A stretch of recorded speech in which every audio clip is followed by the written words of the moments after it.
Baik, Assalamualaikum warahmatullahi wabarakatuh. Waalaikumsalam warahmatullahi wabarakatuh. Bagaimana? Selamat pagi semuanya. Pagi, Ibu. Salam sehat untuk kita semua ya. Semoga hari ini semangatnya masih sama seperti kita bertemu pada pertemuan sebelumnya. Kemudian hari ini pembahasannya semakin menarik karena menuju ke patofisiologis tentang gangguan haid. Nah, ini pasti ilmu yang hari ini kita dapatkan adalah yang paling sering kita rasakan, apalagi kita semua di dalam bidang perempuan. Jadi kita nanti akan membahas tentang gangguan haid. Nah, gangguan haid ini adalah haid merupakan pastinya salah satu proses tubuh yang kita alami setiap periode, setiap bulan. Siklusnya itu mulai dari 28 sampai paling lama itu 34 hari. Itu siklus haid. Ya, nanti kan ada kita sebut dengan siklus teratur, ada siklus tidak teratur. Nah, itu nanti akan kita bahas di patofisiologis pada hari ini. Nah, sebelum kita mulai pada pagi yang berbahagia ini, alangkah baiknya dulu kita berdoa. Menurut kepercayaan kita bersama sebagai muslim, berdoa dimulai.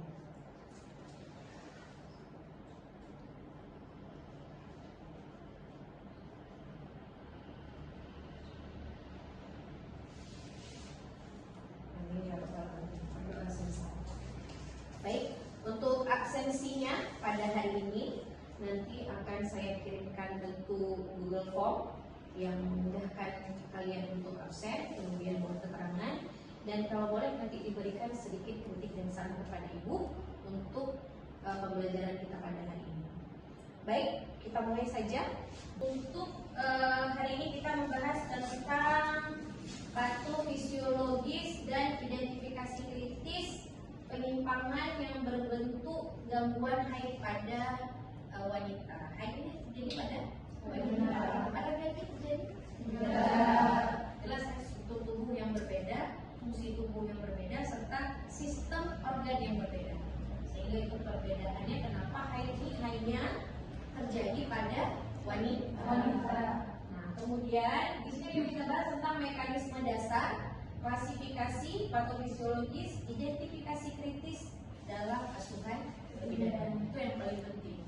Bagaimana penerapan gangguan haid ini nantinya akan menjadi sebuah pekerjaan kita dalam memberikan konseling bahkan solusi kepada si pasien yang mengalami gangguan haid.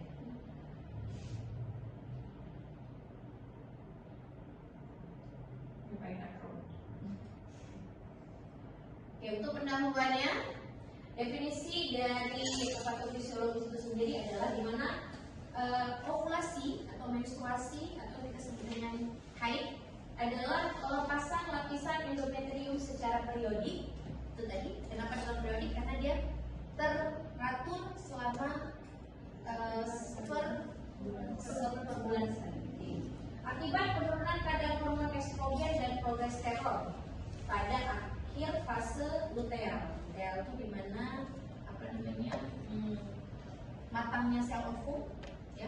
Kemudian proses sel ovum itu masuk ke dalam tubal Fallopi dan menempel di endometrium. Parameter normal siklus haid itu tadi yang Ibu sampaikan bahwa terjadi frekuensi haid itu dari 24 sampai 38 hari. Kemudian regularitasnya adalah variasi antara siklus kurang dari 7 hari sampai 9 hari. Regularitas adalah yang sering terjadi pada wanita itu 5 sampai 9 hari. Nah, kalau yang normalnya biasanya kalau kita start dari 5 hari, maka paling maksimal haid itu yang normalnya terjadi siklusnya pada 7 sampai 15 hari.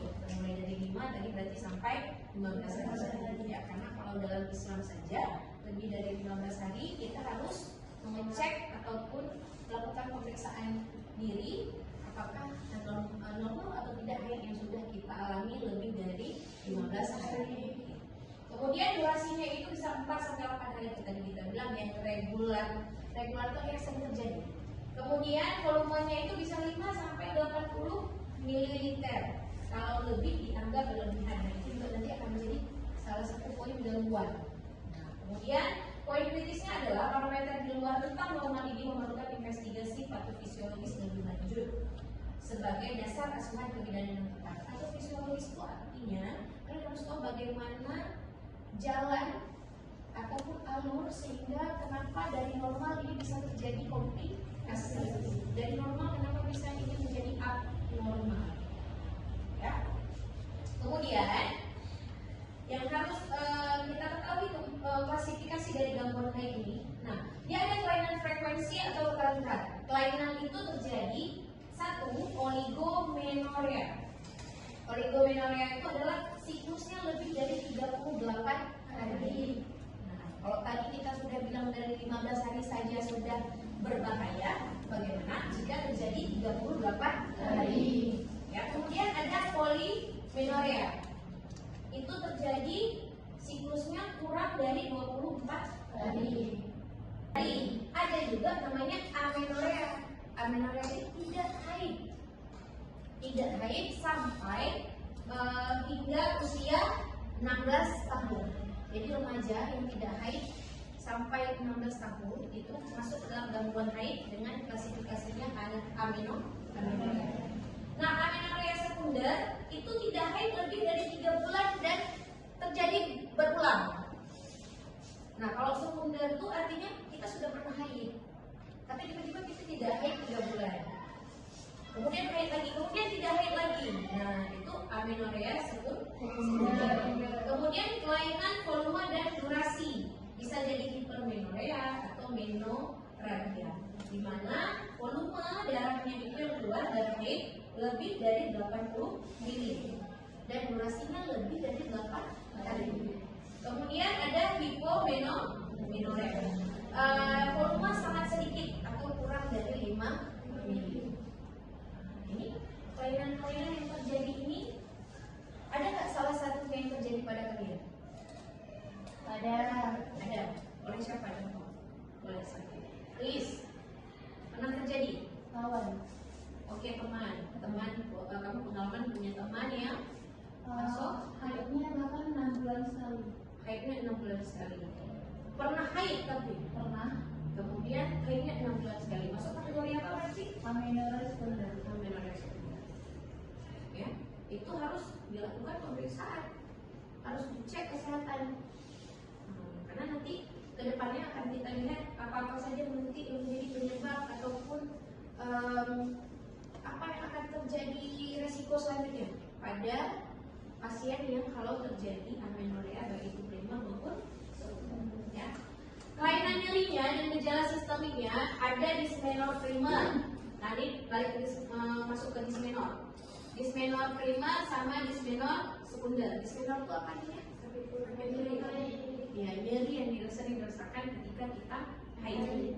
Ya, untuk harinya ada yang hari pertama, ada yang hari kedua, itu tergantung dengan kondisi fisik ataupun tubuh si pasien. Kemudian untuk primernya, nyeri tanpa penyakit organik akibat peningkatan PGF2A. Jadi itu hanya karena pengaruh hormon.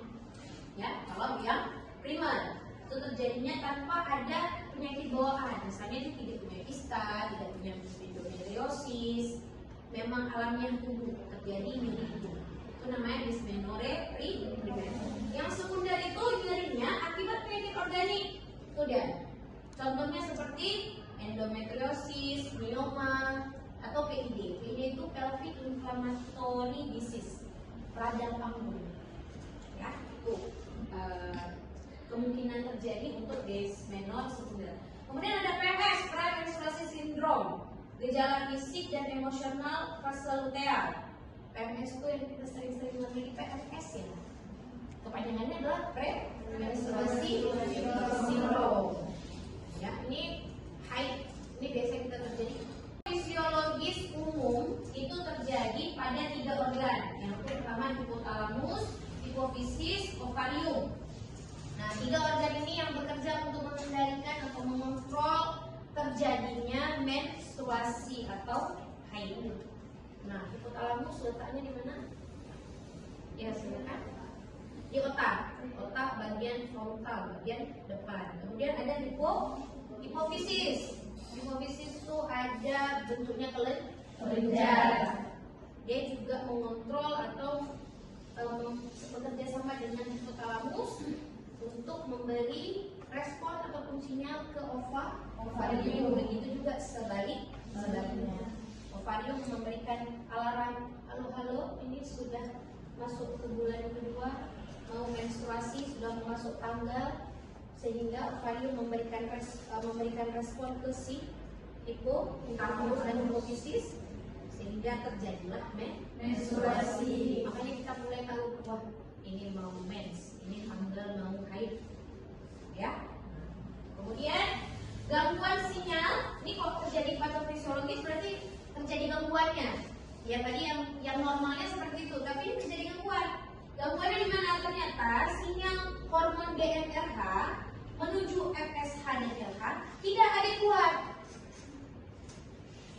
Ya, hormon yang berperan saat kita menstruasi tadi tidak adekuat sehingga siklusnya terjadi anovulasi. Tidak terjadi yang namanya menstruasi atau haid. Ketidakstabilan endometrium tadi merupakan mekanisme utama tadi yang terjadi pada remaja dan perimenopause. Nah, ada gangguan sinyal tadi karena pengaruh hormon sehingga tidak terjadinya menstruasi. Respon endometrium adalah ketidakseimbangan estrogen dan progesteron tadi, terjadinya proliferasi endometrium yang tidak terkontrol, sehingga peluruhan itu tidak teratur, bahkan pendarahannya bisa abnormal. Nah, kemudian faktor lokalnya, prostaglandinnya F2A itu ketika diproduksi berlebihan pada endometrium sehingga menghasilkan sekretoriknya, hasil lendirnya itu akan menjadi vasokonstriksi dan kontraksi tadi. Bisa terjadi hal seperti itu. Yang kita tandai paling enak adalah konjungtivanya putih, pucat. Ketika kita cek konjungtivanya tampak pucat, lemas, gitu ya. Kemudian kita berikan info concern. Mau tidak pasiennya tadi kita rujuk dengan tipe-tipe ataupun keluhan-keluhan dan hasil pemeriksaan yang sudah kita lakukan. Kolaborasi dan rujukan itu berbentuknya kalau sudah red flags tadi atau sudah memang kesamaan arah, maka harus kita lakukan rujukan itu kalau ditandai dengan pendarahan masif, nyeri akut, dan juga adanya terjadi penyakit yang berpotensi keganasan seperti kanker, tumor, ya. Kemudian cara yang bisa kita berikan selaku kita bidan adalah edukasi dengan cara apa? Manajemen nyeri non farmakologis.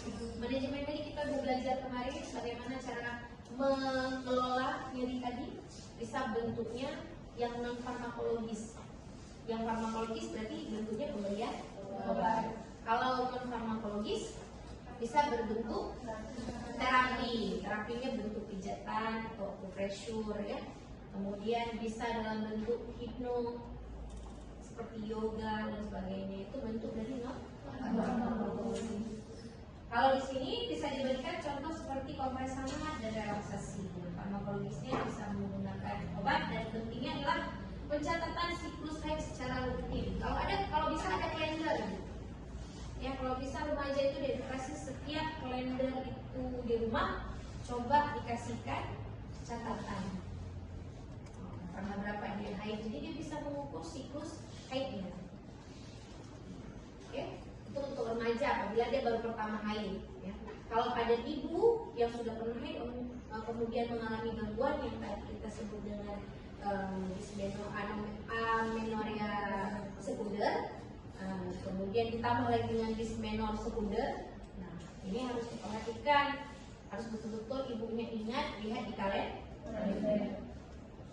Kalau biasa ibu-ibu haid itu kalau sudah pernah melahirkan ataupun sudah pernah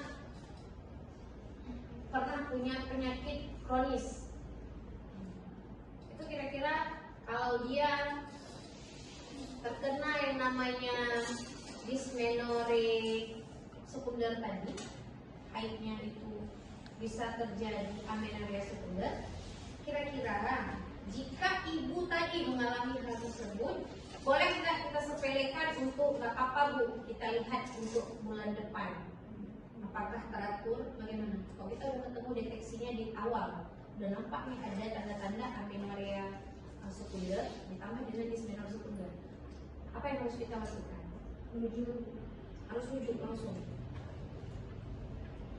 Kita harus membedakan mana rujuk, mana kolaborasi. Kalau sudah dalam keadaan seperti itu, bentuknya rujuk atau kolaborasi? Kolaborasi.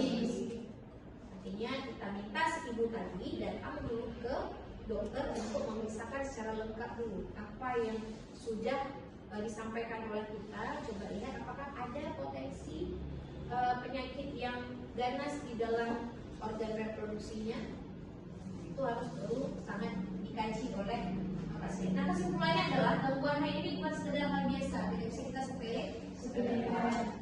Melainkan manifestasi nyata dari ketidakseimbangan poros HPA tadi, hipotalamus, hipofisis, dan ovarium. Patologi strukturalnya terjadi pada uterus. Paling bahaya itu dia terjadinya pada uterus. Uterus karena bagian uterus apa saja? Ada endometrium, ada myometrium, ada perimetrium. Jadi bagian endometriosis, bagian korpus tadi ataupun dinding rahim tadi yang paling berperan ini kalau haid, karena penempelan dari ovum yang matang tadi yang akan luruh menjadi menstruasi itu, penempatannya, implantasinya di mana? Di endometrium, pastinya di dinding rahim. Kemudian kunci keberhasilan asuhannya, ya, kunci keberhasilan asuhan. Jangan lupa, yang paling penting adalah identifikasi kritis dari red flags tadi. Potensi yang paling berbahaya terjadi.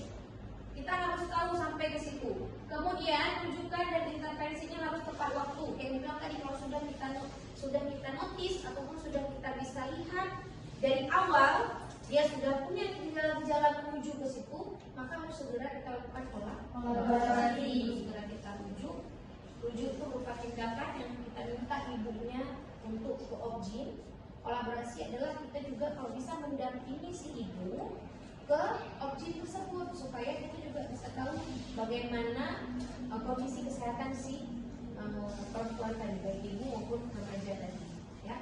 Kemudian pendekatan holistik biopsikososial sangat penting, terutama pada dismenore dan PMDD yang berdampak signifikan terhadap kualitas hidup mahasiswi dan perempuan usia reproduksi. Nah, kenapa yang memasukkan mahasiswi? Karena yang mahasiswi semua adalah perempuan yang bereproduksi. Masuk ke dalam WUS nggak wanita usia subur kalian? Masuk. Ini juga paling sering terjadi pada wanita usia subur karena tadi proses hormonal yang sedang bertumbuh dan berkembang. Oke, sampai di sini kita punya referensi. Boleh nanti kalian lihat dari yang sudah disampaikan. Referensinya ada bentuknya buku teks, kemudian ada bentuk jurnal internasional dan jurnal nasional. Nah, ini dalam referensi penelitian yang sudah pernah dilakukan oleh orang. Penelitian yang dilihat bahwa apa keterkaitan, apa bahayanya dismenore itu, apa bahayanya PMDD itu ada di sini. Sehingga memungkinkan, ya, bahkan di dalam jurnal juga disampaikan bahwa bisa sampai terjadi hal yang paling fatal adalah mortalitas dan morbiditas. Mortalitas angka kematian, morbiditas angka kesakitan. Jadi kalau ini terus terjadi, yang akan mempengaruhi kita adalah derajat kesehatan perempuan. Sementara kita harus menekan, kan, angka kesakitan, angka kematian harus kita tekan. Itu sesuai dengan tujuan SDGs dan generasi emas Indonesia, di mana perkembangan derajat kesehatan itu harus meningkat. Berarti kalau derajat kesehatan meningkat, apa yang turun? Morbiditas dan mortalitas. Bidan ini bekerja, berperan sebagai yang pernah kita sampaikan, preventif, promotif, preventif, kuratif. rehabilitatif, baru palliatif. Ingat 5. Promotif, preventif, kuratif, rehabilitatif, dan palliatif. Yang mampu memahami, karena sudah semester 7 tingkat 4. Jadi tidak hanya Anda hanya tahu itu sudah Anda pahami dari Anda tingkat 1, 2, dan 3. Maka pada tingkat ini yang harus Anda benar-benar menguasai adalah bagaimana mengidentifikasi, menganalisis, bahkan sampai Anda mampu menerapkan peran Anda dalam menangani gangguan haid. Nah, ini ada contoh satu kasus yang Ibu bisa ambil untuk kita diskusi. Ini boleh kalian memberikan sebanyak-banyaknya argumen apabila kalian pernah mengalami atau pernah melihat kejadian seperti ini. Tapi yang paling penting adalah Anda harus bisa tepat dalam menentukan diagnosa. Ini yang paling penting. Sebagai pemberi pelayanan kepada objeknya manusia yang bernyawa, maka jangan sampai salah diagnosa. Jangan sampai salah dalam menentukan atau melakukan pengkajian yang bahaya. Ya, jika kita tepat dalam diagnosa, tepat dalam pengkajian, maka yang akan terjadi adalah tidak akan terjadinya angka kesakitan dan kematian. Oke, kasusnya adalah perempuan usia 28 tahun. Dia remaja atau bukan? Dia wanita usia 28 tahun. Berarti sudah pernah haid? Sudah. Kita cek. G gravidanya 0, P-nya 0, A-nya 0. Berarti dia tidak pernah hamil dan tidak pernah arti tidak pernah hamil berarti tidak pernah keguguran. Nah, kemudian datang dengan keluhan haid sangat banyak. Mengganti pembalut itu 1 hari sampai 8 kali disertai gumpalan darah. Itu terjadi selama 10 hari. Pasien mengeluh pusing lemas. Siklus haid sebelumnya teratur setiap 28 hari. Siklus haidnya teratur sebelumnya. Tapi kok bisa ya saya mengalami namanya ganti pembalut saya 1 hari itu harus 8 kali. Dan haid saya kok sudah sampai 10 hari. Ini yang terjadi si pasien datang mengeluhkan kepada ibu-ibu calon bidan ataupun sudah jadi bidan nanti, ya, datang dengan kondisi pasien seperti ini. Sudah ada di dalam kepala kira-kira yang sudah kita bahas tadi. Sudah ya. Nah, harus kita bahas adalah poin diskusinya. Analisis patofisiologisnya. Kita curiga dia AUB atau masuk ke kategori PAM point. Yang mana yang paling relevan? AUB tadi kategorinya yang amenorrhea tadi, dysmenorrhea itu AUB. Ya, sehingga dari AUB nanti bisa terjadi PAM point. Nah, dari kecurigaan kita ini AUB apa bukan? Ada gangguan atau tidak? Normal atau tidak? Tidak. Ya, berarti manajemen rujukannya apa saja yang kita butuhkan? Apalagi data, kan status pasiennya. Terus apa yang harus kita berikan di sana sebelum kita berangkat ke dokternya? Harus ada persetujuan dari keluarga, suami dan keluarga. Kita kolaborasi dengan dokter, kita sampaikan apa yang menjadi keadaan si ibu. Oke, sampai di sini yang sudah Ibu paparkan. Apabila ada yang tidak dipahami ataupun tidak jelas, boleh ditanyakan. Silakan. Siapa yang ingin bertanya dulu? Oh ya, baik, silakan Silvi.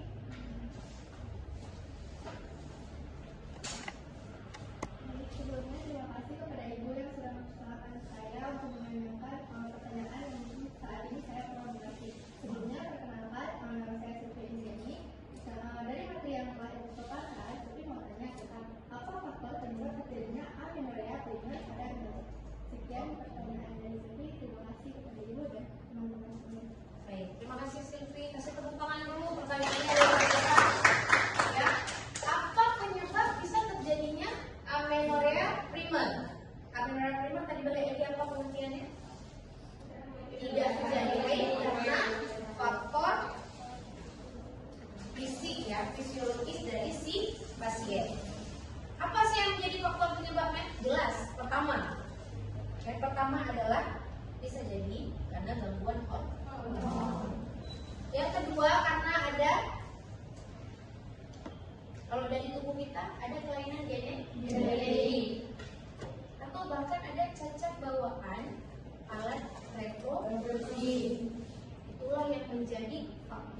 bisa terjadinya amenorrea primer. Beda dengan sekunder. Kalau sekunder nanti udah lagi dengan pola hidup, gaya hidup, ya kebiasaan. Nah, tapi kalau yang primer tadi memang fisiologis tubuhnya, bisa jadi karena kelainan, pengaruh hormon. Kemudian yang paling penting adalah bisa terjadi karena adanya cacat bawaan lahir di organ reproduksi atau organ hormonnya atau organ fisiologis tubuhnya. Ya, jadi sudah paham kira-kira Sylvia Indriani? Teman-teman yang lain sudah paham? Sudah, Bu. Oke. Ada lagi yang mau ditanyakan? Ya, silakan. Sebelumnya, perkenalkan nama saya Dita Aulia. Saya ingin bertanya, bagaimanakah rujukan yang paling baik kita ajukan kepada pasien jika mengalami salah satu gangguan haid ini? Baik, terima kasih. Terima kasih. Bagus, kasih tepuk tangan juga nih. Ya, jadi apa? Bagaimanakah rujukan yang baik kita ajukan kepada pasien jika mengalami salah satu gangguan haid? Apa rujukan paling baik? Kalau dia udah mengalami gangguan haid, tadi balik lagi ke poin kelima. Apa peran bidan rujukan yang terbaiknya adalah pertama memberikan asuhan kebidanannya. Setelah memberikan asuhan kebidanan sesuai dengan kondisi pasien, maka baru kita rujuk kolaborasi dengan dokter. Dokter apa yang paling dianjurkan?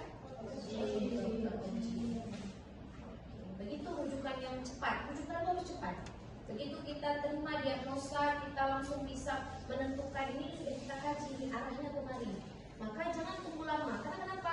Kondisi tadi juga dia sudah banyak sekali mengeluarkan anemia, bahkan HB-nya kita cek sudah kurang dari 7. Itu kategori anemia berat apa anemia ringan? Anemia sedang atau anemia berat? Berat. Kalau sudah sampai ke 7 normal aja 12. Jauh sekali dari poin normalnya. Jadi jangan tunggu lama lagi, langsung segera kita rujukan cepat dan tepat. Baik, ada lagi pertanyaan kira-kira? Sudah paham semuanya? Inilah peran kita yang harus kita ketahui baik secara knowledge, secara pengetahuan, secara praktiknya. Setelah kita tahu apa yang harus kita lakukan, kita harus tahu tindakannya apa yang kita berikan kepada si pasien. Ya, Ibu berharap semoga materi hari ini ya menjadi modal dan pembekalan yang paling penting bagi kalian apabila nanti bertemu langsung dengan pasien. Apalagi pasiennya dengan gangguan haid yang ada kategorinya kita bahas pada hari ini. Nah, itu sudah bisa kalian berikan konseling, sudah bisa kalian berikan terapisnya kepada si pasien tadi supaya pasien tadi bisa teratasi permasalahannya. Ya, semoga anak-anak ibu yang ada di dalam ruangan ini menjadi bidan-bidan hebat, bidan-bidan yang bekerja secara ikhlas, cerdas, tuntas, dan memberikan segala bentuk tindakan yang rujukannya adalah cepat dan tepat, supaya kita bisa menolong. Karena ketika pahala menolong itu luar biasa, dan itu akan menjadi bekal dan pahala kita baik itu pahala dunia maupun pahala jariah di akhirat. Baik, sekian dari Ibu. Apabila ada yang kurang bisa kita diskusikan lagi nanti, baik di grup ataupun bertemu langsung. Ibu terbuka lebar kapan saja apabila ada yang mau bertanya dan diskusi. Ibu mohon maaf apabila ada yang Ibu sampaikan kurang dan sebagainya. Ibu akhiri, wassalamualaikum warahmatullahi wabarakatuh.